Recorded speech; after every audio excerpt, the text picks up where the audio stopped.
बहुत समय पहले की बात है। एक छोटे से गांव में एक महिला जिसका नाम कुमारी था, अपने पति और सासू माँ के साथ रहती थी।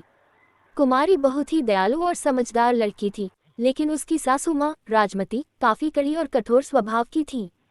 कुमारी का जीवन बहुत कठिन था, क्योंकि उसकी सासू माँ उसे हमेशा ताने देती रहती थी और हर काम में उसकी निंदा करती थी।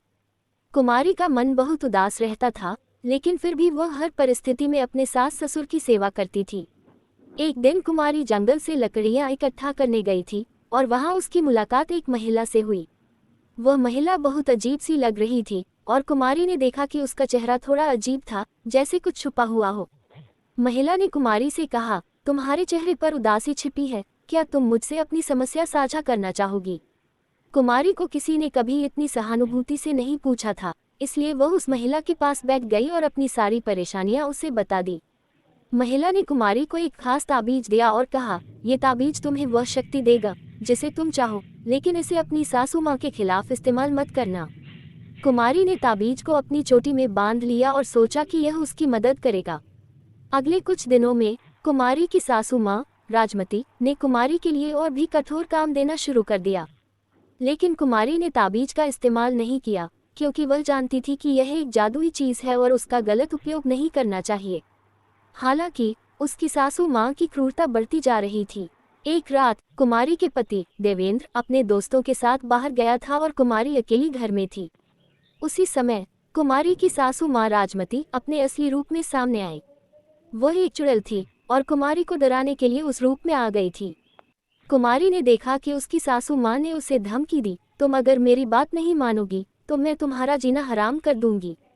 कुमारी को समझ में आ गया कि यह चुड़ैल उसकी सासू माँ है और उसे कोई और रास्ता नहीं दिखाई दिया। उसने ताबीज को अपनी चोटी से निकाला और जैसे ही ताबीज को राजमती की तरफ फेंका, एक तेज रोशनी उभरी और वह चुड़ैल गायब हो गई।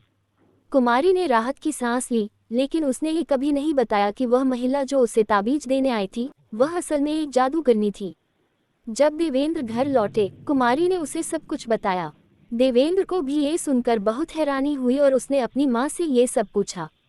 राजमती ने स्वीकार किया कि वह एक चुड़ैल थी और एक समय था जब वह कुमारी को जानबूझकर परेशान कर रही थी, ताकि वह अपने असली रूप को उजागर कर सके। वह चाहती थी कि कुमारी उसे शक्ति से जीतने का प्रयास करे, ताकि वह उसे दंड दे सके।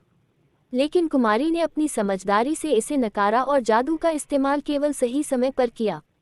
इसके बाद राजमती को कुमारी की शक्ति और समझ का एहसास हुआ और उसने अपनी गलतियों को सुधारा। धीरे धीरे कुमारी और उसकी सासू माँ के बीच का रिश्ता सुधरने लगा। राजमती ने कुमारी से माफ़ी मांगी और दोनों के बीच एक नया रिश्ता बना। कुमारी ने उसे माफ़ कर दिया और फिर दोनों मिलकर घर में खुशी से रहने लगी। ये कहानी हमें ये सिखाती है कि किसी भी समस्या का समाधान ताकत या जादू से नहीं, बल्कि धैर्य, समझदारी और सही समय पर निर्णय लेने से होता है। कुमारी ने अपनी सासू माँ को बिना किसी जादू का सहारा लिए समझाया और सच्चाई की जीत हासिल की।